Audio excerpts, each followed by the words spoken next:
Afternoon, everybody. It's great to see everyone.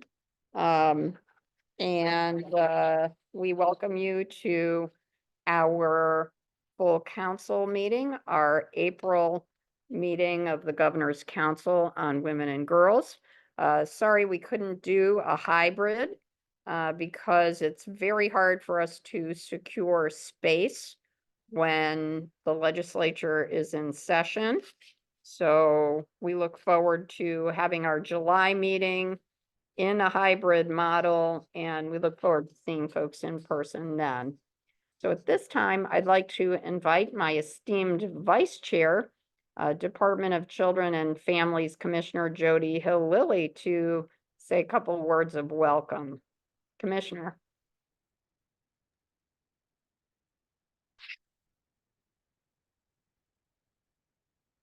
Do we have the commissioner? All right, well, we can catch the commissioner in a little bit, but a warm welcome to all our agency leaders, commissioners, directors, and designees. This would be a good time to reacquaint ourselves with some introductions of our council members. And I'm going to invite my assistant counsel, Ashley Foreman, to do a quick agency roll call so that we can get the introductions going. And I will also take this opportunity to announce that we have a new general counsel that we will be seeing at the end of March. And you can meet her at the July meeting or at some of our, I'm sorry, end of April. And hopefully you will see her in some of our sessions at the state Senate. But her name is Tracy Apuku, and Tracy is leaving the United States Attorney's Office, where she is an assistant U.S. Attorney, to join our office. But in the meantime, we have the very capable Ashley Foreman, who is Assistant General Counsel, who's going to call our roll. So, Ashley, take it away.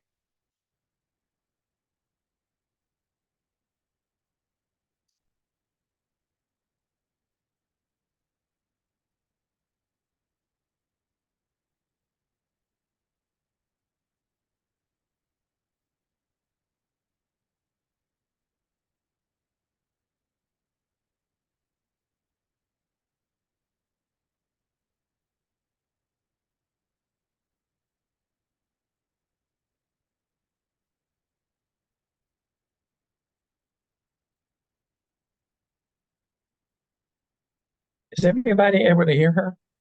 Because I'm gonna.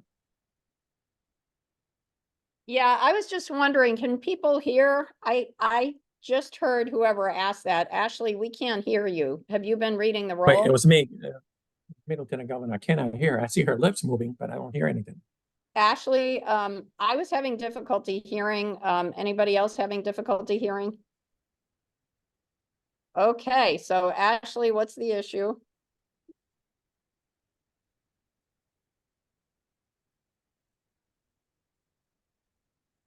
All right, how about this? Here's what we're gonna do. All right, who's from the Secretary of the State's office? Hi, Deputy Secretary Cozen here. Okay, thank you, Madam Deputy. From the Controller's office?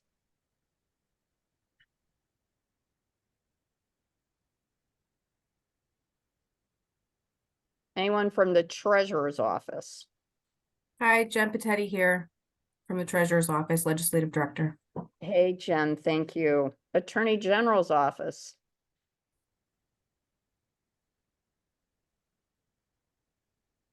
Usually we have Lori Fernand. Okay, do we have the designate of Senate President Pro Tem Looney?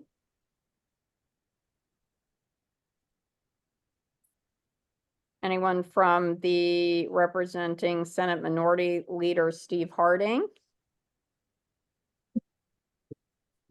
Do we have anyone representing the Speaker of the House, Matt Ritter?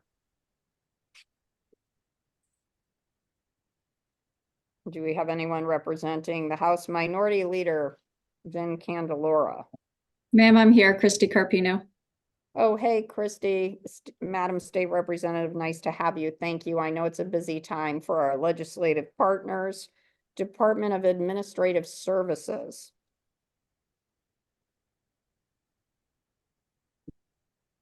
Department of Aging and Disability Services.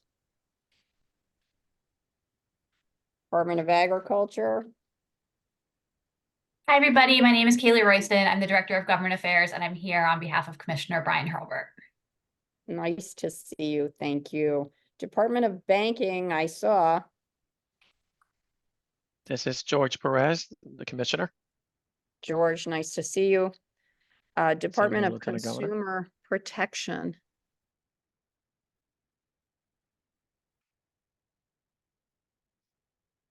Department of Correction. Department of Economic and Community Development. Lindy Gold, I'm here. Lovely to see you, Lindy. Thanks for coming. Department of Emergency Services and Public Protection.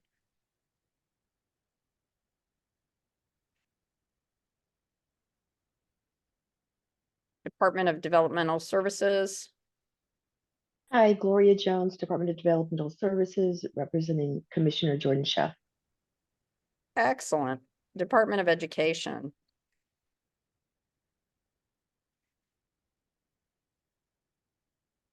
Department of Energy and Environmental Protection. Hello, Annie Decker, Chief of Legal Planning and Regulatory Affairs at DEEP. Excellent, Annie. Welcome. Department of Housing. You have Shante Hanks, perhaps? All right, Department of Labor.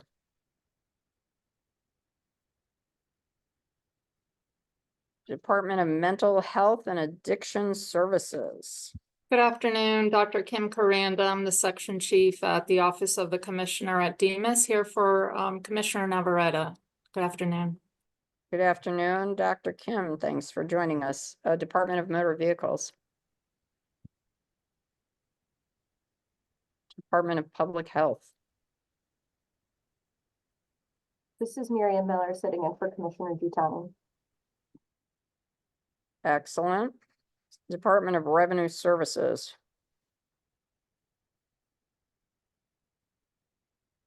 It's tax time, April 15th. Department of Social Services. Department of Transportation. Hi, good afternoon. There's two of us here representing Commissioner Ugolito. Allison Birch is here, as well as myself, Coffee Rouse. Excellent. Welcome. Department of Veterans Affairs.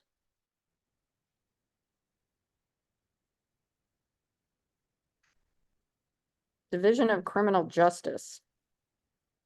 Good afternoon, everyone. This is Lisa D'Angelo. I'm an Executive Assistant State's Attorney, and I'm here on behalf of Chief State's Attorney Patrick Griffin.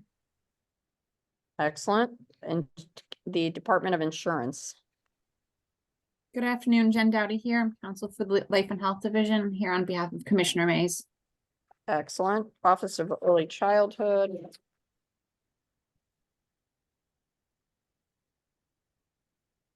Office of Health Strategy. Hey, good afternoon, everyone. Elisa Nada, Senior Director of Health Equity at OHS. Welcome. Office of Higher Education.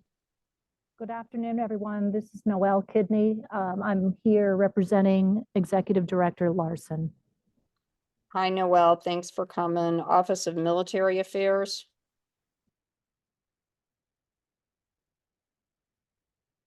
Office of Workforce Strategy.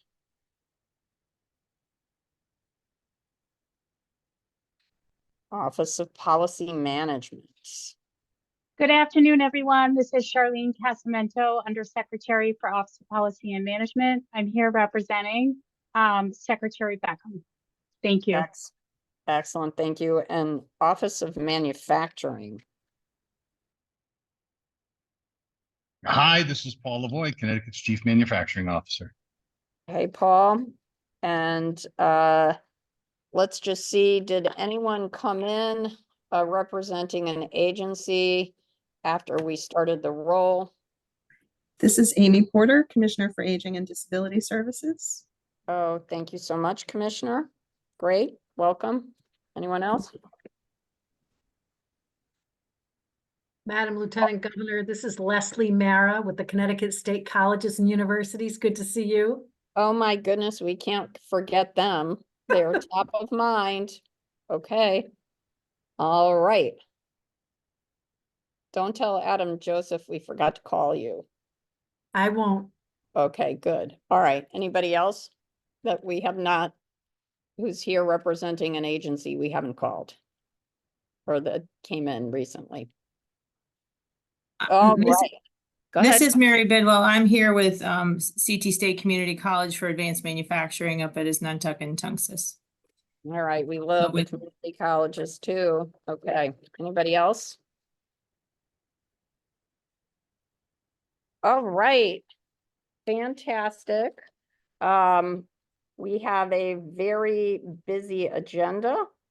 And we have a presentation from the person who is the guru of our board and commission appointments.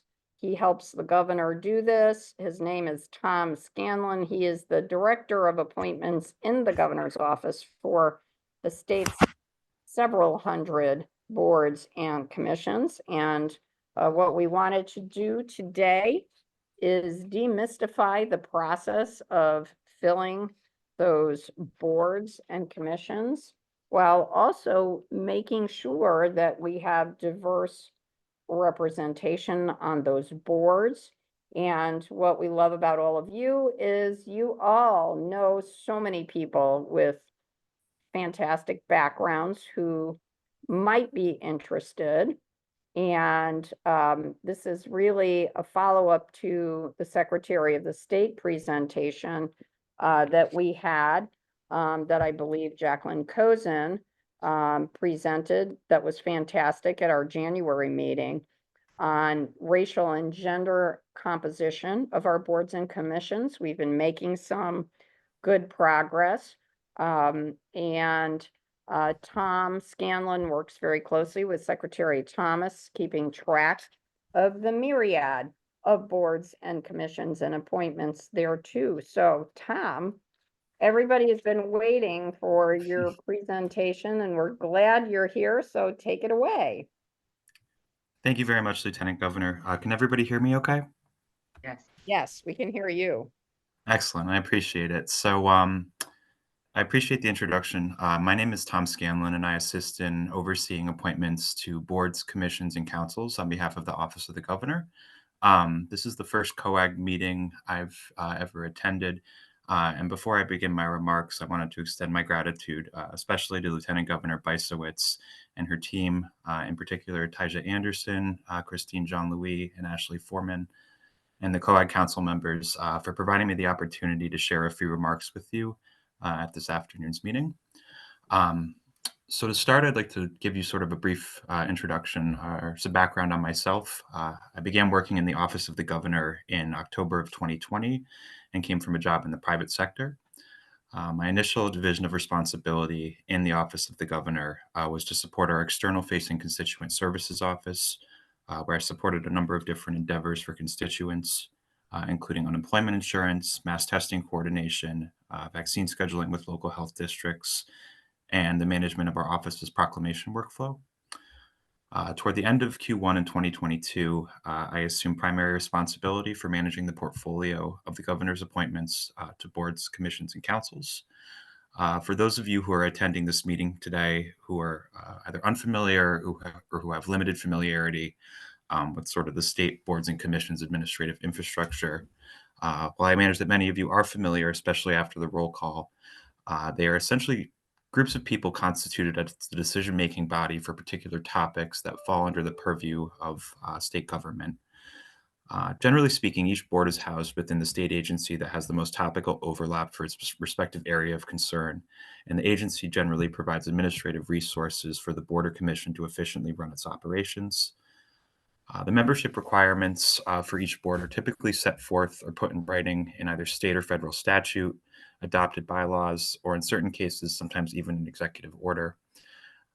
We often use the term public body as a sort of general defined reference term for boards, commissions, and councils, as they are, for the most part, organizations that perform their duties and perform their duties or exercise their powers for the public benefit, as opposed to private gain.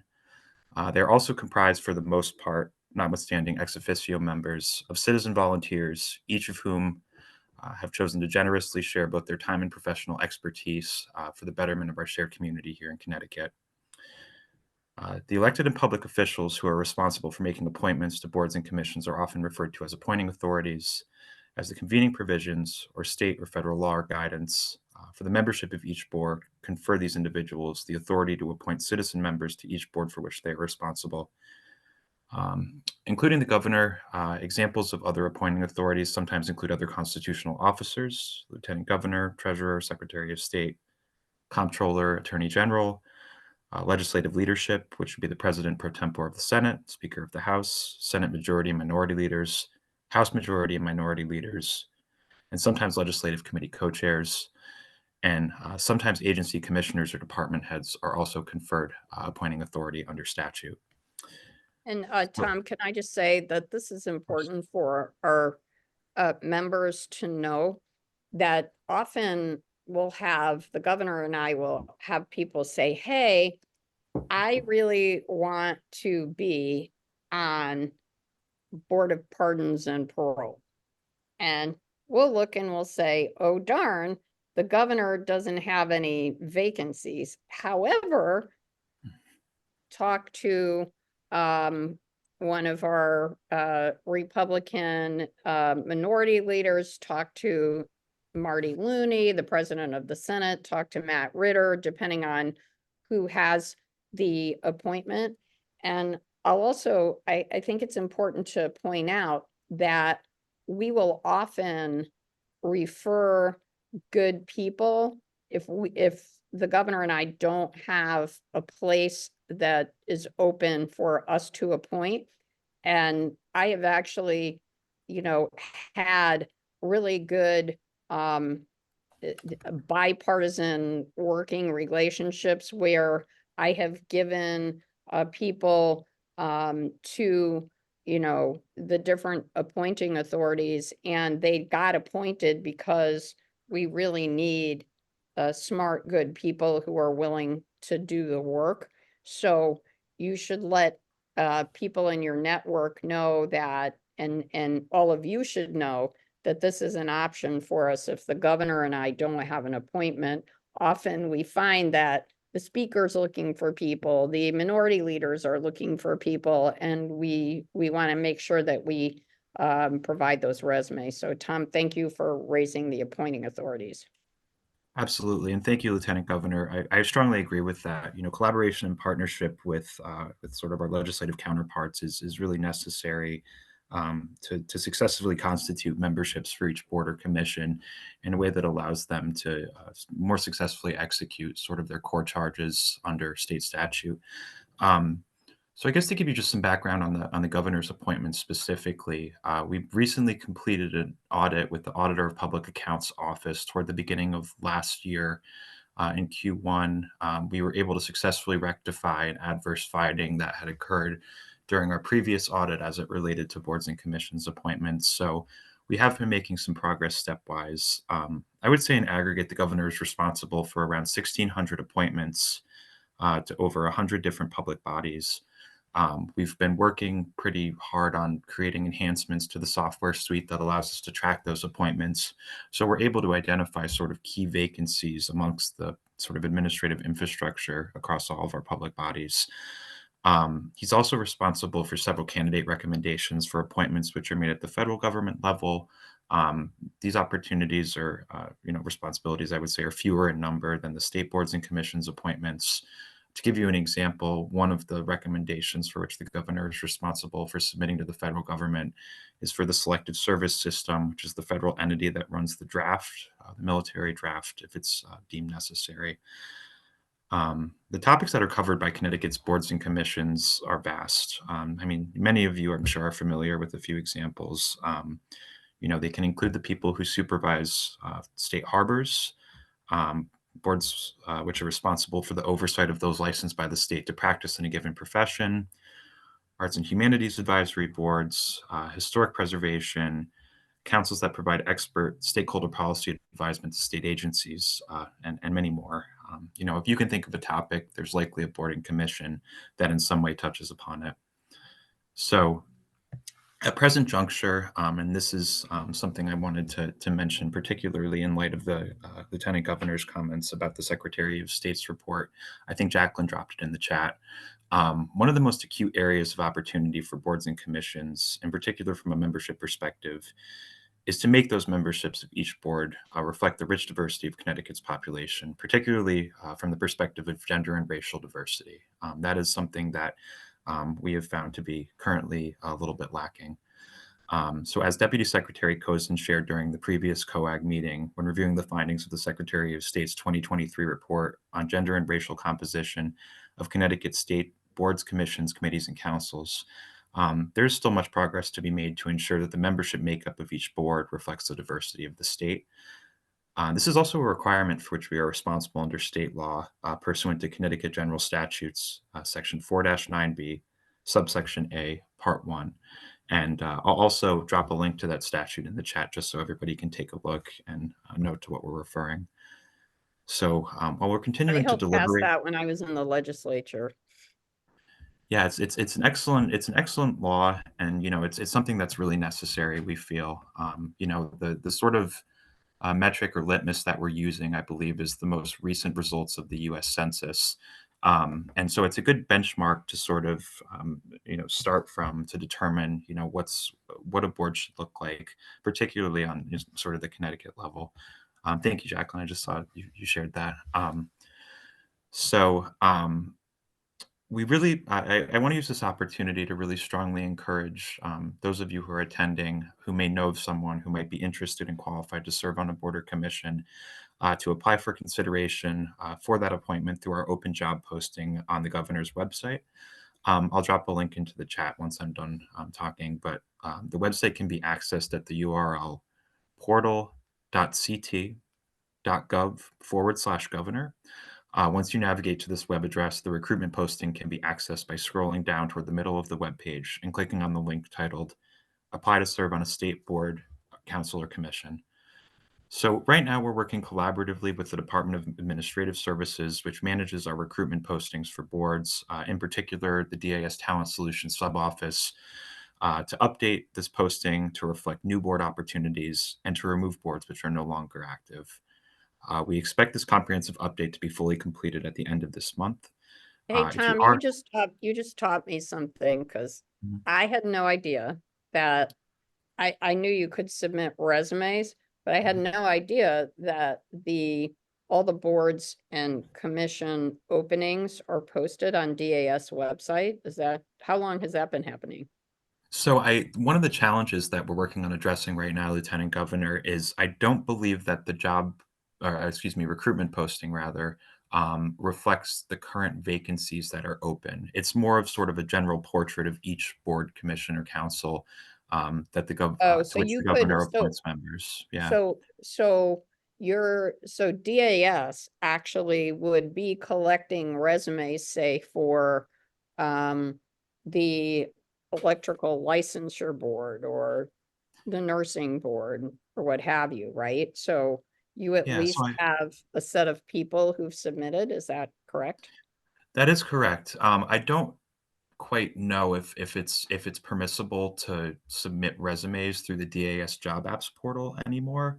The application form that applicants are required to fill out as part of the process does necessitate that job information is delineated the same way it would be on a resume, but I think there is some restriction on sort of the HR side of things that limits the ability for individual applicants to attach resumes to their applications.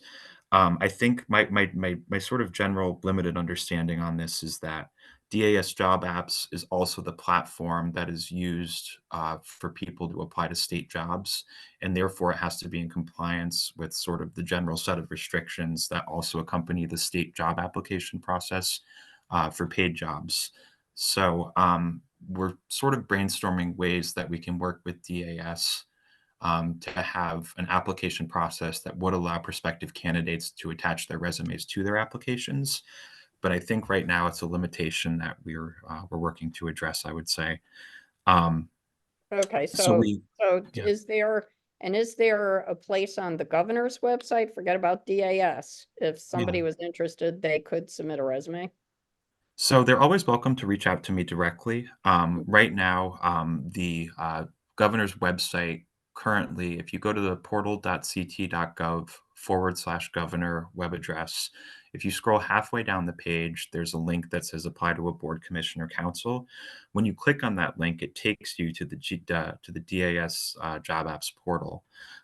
So the sort of backend that we're doing for the open recruitment posting is through this particular software platform, which is sort of, as I understand it, run and managed by DAS.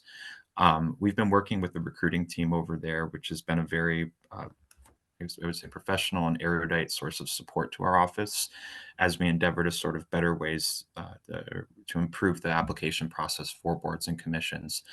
We've worked with them pretty successfully on a couple different job postings. More recently, we ran an open recruitment posting in collaboration with the DAS Talent Solutions team for the Board of Pardons and Paroles. Over a 2-week period, we had 375 applicants. So it was very successful. But those are paying, right? I know it's appointed, Yeah. but those are paying, right?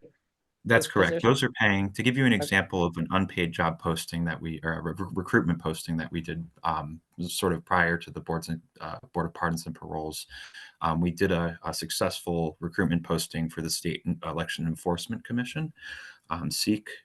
So the appointing criteria in statute for SEEK is a little bit more narrow than other boards.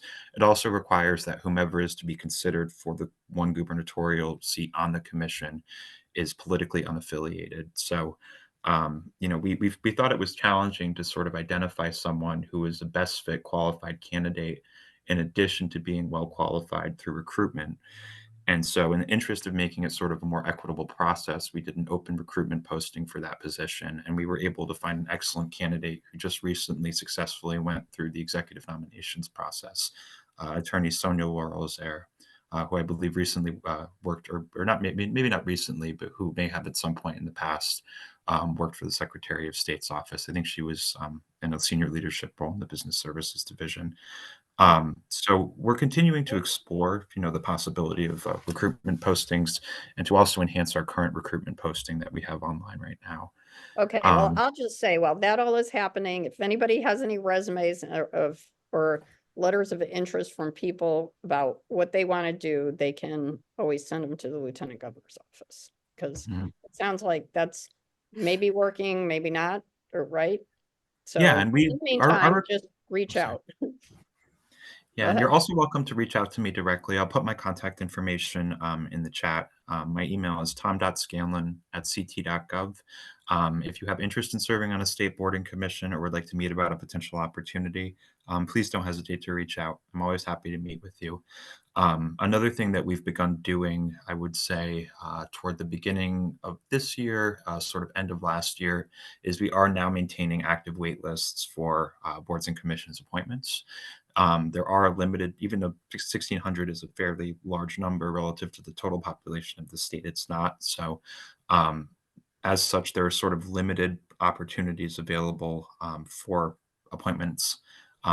So we've begun, in the interest of sort of having more equitable opportunity for each constituent to serve if they're interested. We have begun maintaining wait lists for each board and commission. So, if an opportunity is not immediately available in a board in which a person is potentially interested, we're always more than willing to add them to the wait list and to consider them, should any vacancy arise. Right, So, and share that with other appointing authorities. Yeah, and we are currently working on sort of a way to sort of break down the silos between, I would say, the executive appointments and the legislative appointments.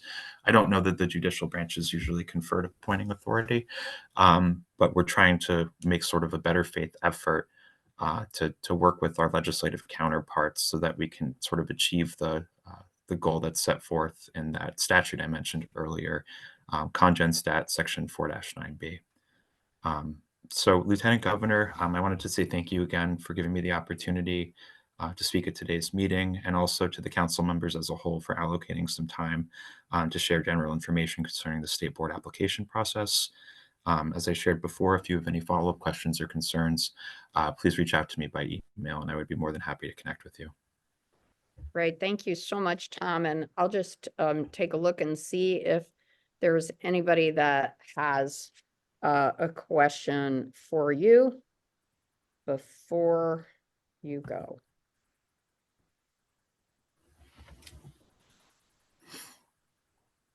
All right.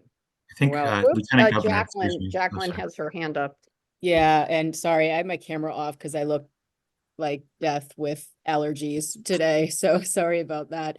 But I just wanted to note that on page 15 of the report, it lists the vacancies that are available and some contact information for various councils and commissions and boards in case anybody wants to look there for that. Great. Thank you. Thank you very much, Jacqueline. We appreciate that. All right. Anybody else? Question for Tom. All right. Well, Tom, thank you so much for everything that you're doing. We really appreciate it. Thank you very much, Lieutenant Governor. Thank you. Thank you so much. All right, we're going to go to our second presentation, which is from SNEHA. And we want to hear from this organization because they deal with domestic violence within Southeast Asian communities. And this is a Connecticut-based organization that supports women of South Asian origin in domestic violence situations. And we're pleased to have Veena to present for us. And Veena, please explain to us how we say, if there's a way to pronounce the name of your organization, or do we say the letters? We're called Sneha. Sneha. So Sneha. actually, Sneha. yes. So it means friendship in Indian Hindi, or in many of our Indian languages. So I would like to thank you all for giving me this opportunity to present what we are about. When I reached out to Jean Louise, and we were kind of we were struggling a little bit last year whether we wanted to go on or not. I said, well, let me reach out to everybody that I can, and I reached, and I didn't realize that we would be doing a presentation before so many people, but thank you. So we are I'm on the board, and one of my board members also on the call somewhere. So let me we started off as just a support group about 40 years ago, I think. The first immigrants started off as a support group in 1983, just to offer some support to new immigrants as a sharing experience and whatever the need arises. And then in 1998, we incorporated, and then and we're still a fully volunteer-based organization. That seems like and we're a small board. I think we average around 10 people at a time. And the primary purpose of our organization is to serve women of South Asian origin. And more and more, I think we've kind of evolved to becoming we more help women who have undergone some sort of interpersonal violence in Connecticut. We are more our services are more for women from Afghanistan, Pakistan, Nepal, India, Bhutan, Bangladesh, and Sri Lanka. I'm just going to give you an overview, and then we can go through the slide presentation, which will probably be more clearer. So we have a helpline, and whoever needs any sort of support can call our helpline, and we basically offer referrals to different agencies, mental health, legal, whatever the need is. And do we have a phone number for that? Yes, we do. It's at the end of the slide, and we have a website as Because well. I was just looking at the slides and Yeah, we had that. oh, Okay. then we don't have. We have a website as well. Or maybe okay. So we have offer a helpline, and more often than not, it's mostly people who would like to.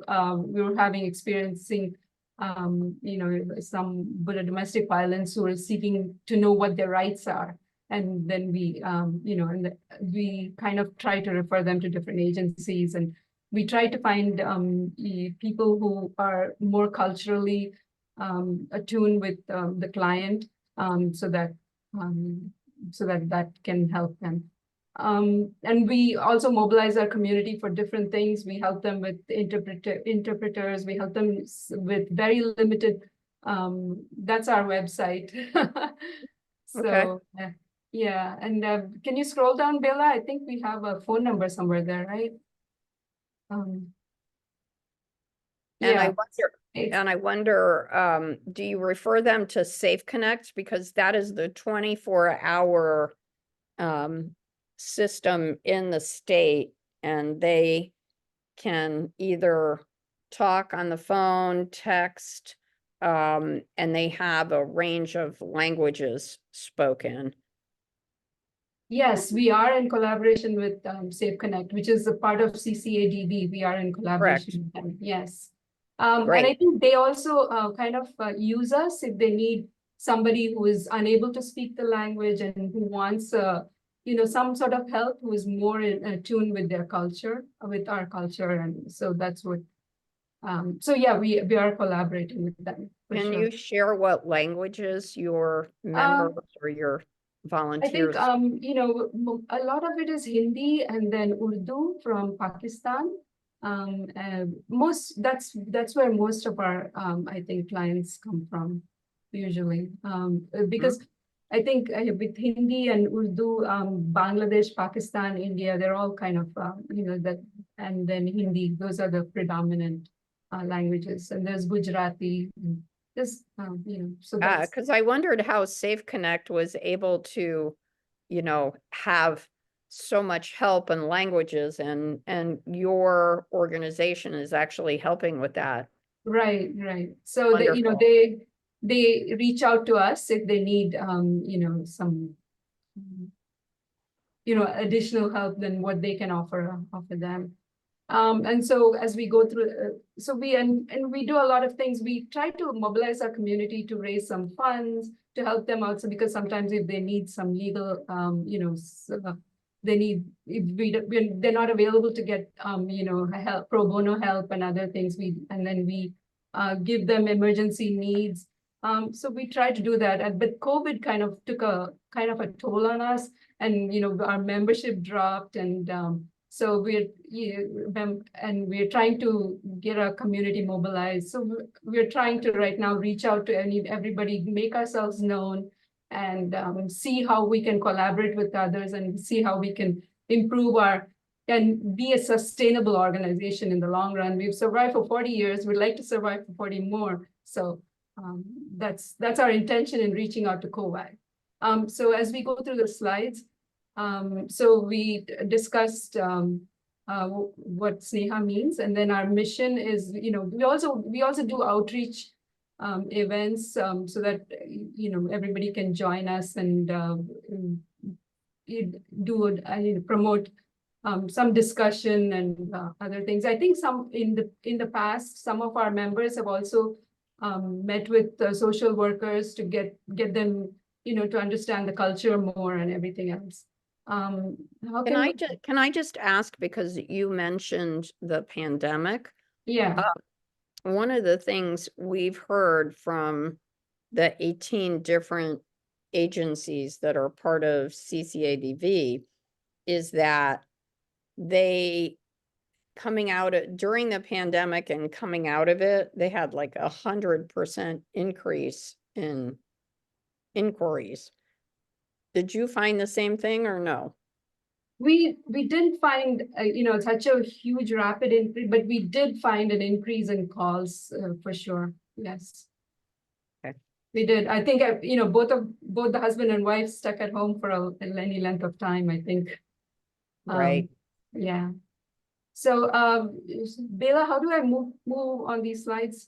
So we founded in 1983, became a nonprofit in 1998. We're 100% volunteer based, as I said. And then, so these are the countries that we try to represent. We're trying to get people on the board from all the countries. We have, people for a couple of countries right now. So, we try to, because of the similarity in culture and so on. Next. Just a quick view of research. This is how our Asian South Asian population has grown in Connecticut. So it's growing at a very rapid pace, and we go on. So we are projected to be it more than doubled. Can you put that? We're projected to be the fastest immigrant. I mean, in 10 years, it more than doubled. Yeah. From between 2000 and 2010. Interesting. Okay. Go ahead. And then, so this growth of Asian as a whole, it seems from 2010 to 2030, it's 30%. That includes Chinese Pacific Islanders and everybody else. But, our South Asian population also is increased a lot.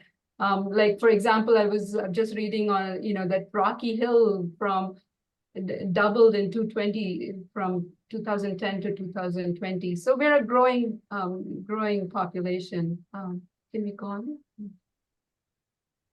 So this is, our culture, what happens with, so this is, a culture is usually very, very traditionally very collectivist. That means we are for the group rather than for the individual. We kind of try to toe the line, most women, and so this has kind of led to abuses like isolation, and a lot of control issues, because also we're immigrants, so we don't have the women don't have the traditional family support, so this can lead to different types of control and abuse. Okay, Bela.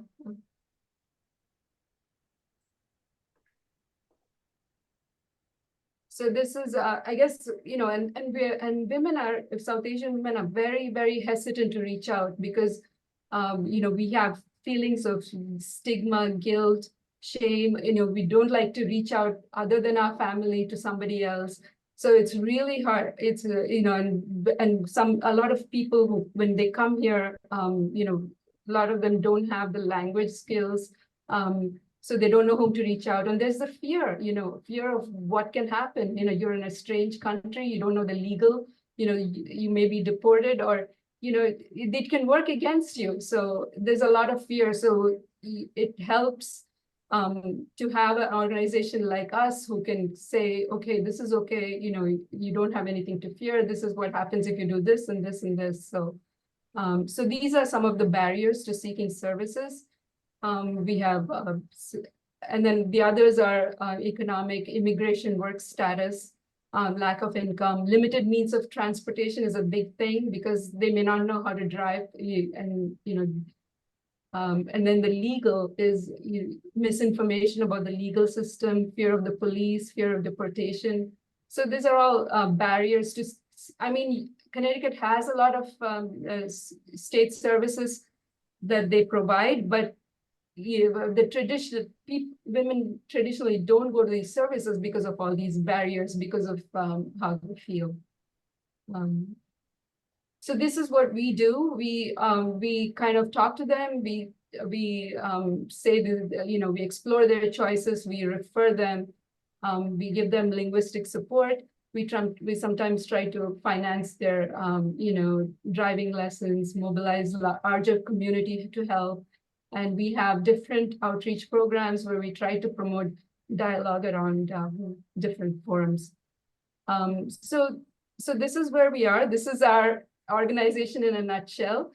And as we add more board members, we're trying to add more board members, increase our services, but we're kind of still in a very shaky ground. We feel that if we didn't exist anymore, that it would be a void in the service. I think we feel that our presence is needed, so we want to make ourselves known and see how Connecticut can help us survive and be sustained. Well, thank you so much. And I have a couple of ideas for you. I would suggest that you reach out to leaders in the AAPI community because, for instance, MD Rahman, the state senator from the Manchester area, State Representative Miriam Khan, and the state representatives and state senators that represent Rocky Hill. You had me thinking about this when you were talking about the communities in Rocky Hill and the South Windsor area.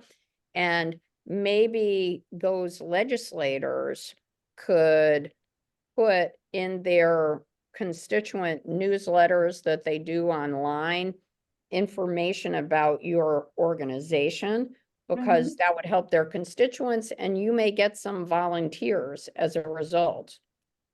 No, that's a great idea. Yes, we definitely want to make ourselves known throughout the state. No, and I thank you so much for coming. This council has done a lot of work with respect to domestic violence prevention and what we can do to address the issues around it. So I'm so glad that you made this presentation, and we'll ask if there are any questions for you. Veena, thank you so much. It was a thank you for giving really me the great opportunity. presentation. Bela, okay. Okay, and Ashley, I'm gonna have you follow up with all the legislators that represent the Rocky Hill and South Windsor. And if you have any other ideas for communities, and then we can make sure that those legislators get information about what you do. Great, thank you. All right, excellent, excellent. Thank you so much. Very good. Okay, so we are going to go to a quick council leadership report. And if we have time, also see if any of our subcommittees would like to report. All of you probably have gotten an email from our former general counsel, Christine Jean-Louis, now judge. Christine Jean-Louis, we're very proud of her. She was, her nomination was voted on a couple weeks ago. And she has completed summaries for our council's activities for 2019, 2020, 2021, 2022, and 2023. And she sent links to those documents. Those are also available on the Council on Women and Girls website. And my new general counsel, Tracy Opuku, is going to be in place. So you will meet her at our July meeting, if not before. And she and Ashley will be coordinating all the good work that our council does. And now we're going to see if anybody has any questions before we go into subcommittee reports and updates. See if anybody has any questions, and I am not seeing any. Okay, so I'm gonna ask if anyone who is a subcommittee chair would like to make a report. Yes, Madam Chair, this is Paul Lavoy, Chief Manufacturing Officer. I'm a tri-chair with Tim Larson and Charlene Russell Tucker of the STEM and Education Committee. And Madam Lieutenant Governor, you and I have been traveling in same circles all of last week. There was lots of women events that we went and participated in. But just give you an update from this committee. The Lieutenant Governor's Computing Challenge is well underway. Mark your calendars for June 4th is the recognition event. And that group is meeting weekly and look forward to celebrating the success of the 2024 Computing Challenge. The second thing is the Office of Manufacturing created a Women's Manufacturing Advisory Council called Elevate Her. It consists of 3 teams. I love that the acronym for the 3 teams is NED. So it is networking, experience, and development. And these teams are led by women manufacturing leaders, and they're all designed to give better experiences for networking, to change the experience for women in manufacturing, and to help their professional development. On Friday, Lieutenant Governor and I were down again with Commissioner Charlene Russell Tucker at Southern to celebrate the Stand Up for STEM event with the Million Women Mentors. And so Colleen Bielitz is doing a great job as the state lead for Million Women Mentors, and we're supporting her as well. And we were also at Jackson Labs for the American Manufacturing Hall of Fame, where 22 women that work in manufacturing were recognized for their outstanding work. That's the report of the STEM and Education Committee, Madam Chair. Excellent. And Paul, let's do this. Let's talk about offline Elevate Her, because I would like to elevate her. And let's see what if there are some events or things we can do to let people know about that, because that's a really great group, and the purpose is to get more women involved in manufacturing opportunities in Connecticut. So why don't you and I brainstorm about how we can do that some more? Awesome. Look forward to it. Always appreciate your support. Thank you. Okay, and June 4th is always a really great day to see the kind of projects that our students have come up with for the computing challenge. It's always amazing. So please put June 4th on your calendars. All right. So I am going to ask if there are any other subcommittee updates.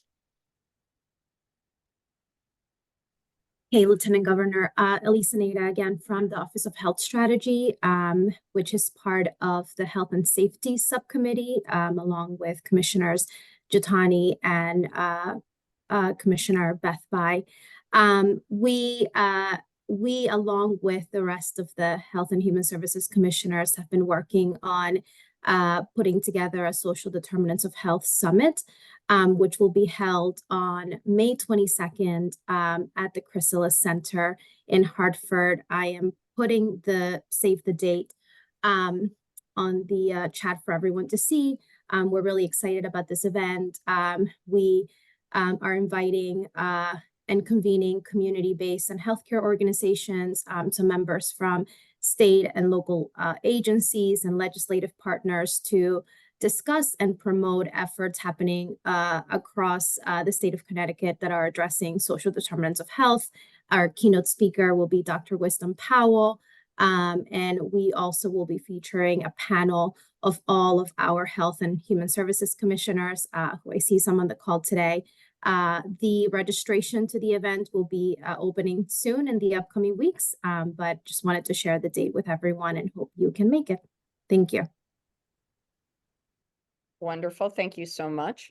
I also wanted to share that we have our office has a YouTube page where we post videos of all of our full council meetings. So feel free to take a look or share content with people who might have an interest. Those YouTube videos include all of our full council meetings and all of our amazing women in leadership panels. And we've had some incredible ones, and women in law enforcement, women in manufacturing, women in education, and more. So please check that out, especially if you are newer to the council. And again, those I would say are really great resources, some of those leadership panels for young women who are looking for advice and inspiration in particular career fields. All right, so I think the next thing that I want to just give everyone dates for is for our council meeting schedule for 2024. So economic opportunity and workforce equity will meet May 14th at 3. Education and STEAM will be meeting on May 22nd at 3. Health and safety is scheduled to meet on June 3rd at 10 a.m. And the leadership is scheduled to meet on June 26th at 3 p.m. Our next full council meeting is scheduled for July 9th at 3. And we will be back at the LOB, and it will be both hybrid and in person. So I'm going to ask if there are any announcements or questions. Yes. And, okay, Commissioner Welch, you had your hand up. Lieutenant Governor, good afternoon, everyone. I really apologize for being late. I was at another meeting at the Capitol, and then it seems after that. I'm wondering if it would be okay to invite a nonprofit Easter Seals Veterans Rally Point into this group. There is an annual event every year. It's a Women's Warrior event. It's a luncheon, and there are some very significant power women that are part of this organization. We know that we want to get some females involved in the Veterans Hall of Fame. Yes, definitely. I want to use the word disgraceful that only about 11 females have been inducted into the Hall of Fame. And there are so many out there that have so much. Commissioner, I am so happy that you brought this up. So the answer to, can we bring in this organization? Yes, absolutely. They could be on our organization council. And I would love it if all of our members would think about nominating people women, veterans, to the Veterans Hall of Fame. Our office is working on nominating, we think, a fabulous person. But Commissioner, can you talk about what you're looking for, what the criteria for the Veterans Hall of Fame, the criteria are, so that all of our members can be thinking about women that would be good to nominate? Yes, thank you. I did go address this group. They had a luncheon in December, and I talked about the statistics of how many males were in versus females. The criteria right now, we're trying to refine it a little bit to make the application process a little bit simpler. But bottom line, they have to, number one, have served honorably in any military service during any period of time. They don't have to be a combat veteran. The key thing is honorable service, 2 years, 4 years, 40 years, it doesn't matter. Very important, other two pieces of criteria. What are they doing to advocate for the veteran community? And then the other thing is, what organizations have they belonged to that have contributed to the betterment of society? For example, they manage a food pantry. They volunteer. They're part of the VFW American Legion. They're a leader in their community, a first select person. Those kinds of contributions are really important. So, my initial thought on Veteran Hall of Fame, had to have this distinguished veteran career, but that's not really the biggest part of it. The biggest part is what they did after service. That's really the intent behind this particular Hall of Fame. And Commissioner, I'll just say, because I can brag on you because it's not our department, but the veterans who are honored with the Veterans Hall of Fame, these are people who have been doing incredible things in their communities. And often the folks who are who receive this distinction are people who work with veterans organizations and are also involved in their community. They might be an elected official. They might be the president of a community organization. You gave the food bank example. There's these people are really leaders and community volunteers.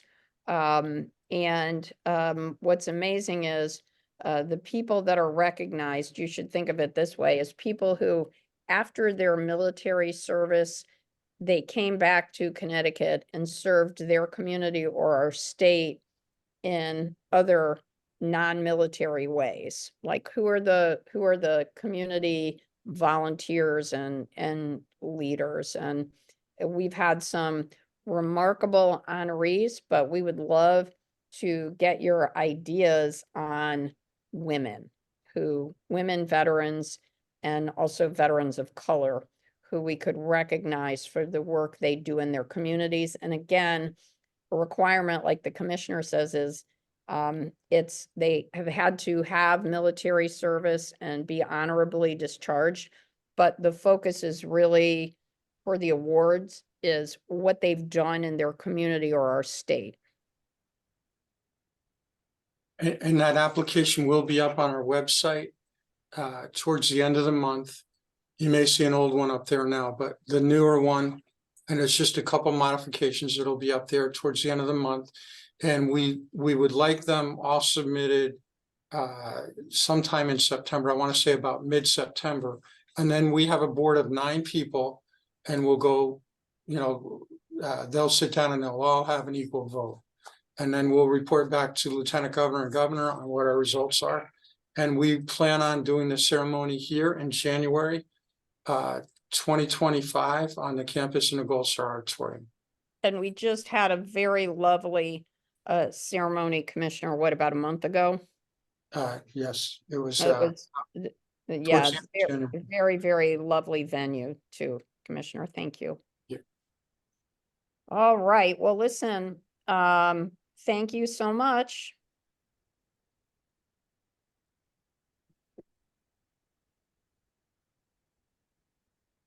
Thank you, everybody. Appreciate it.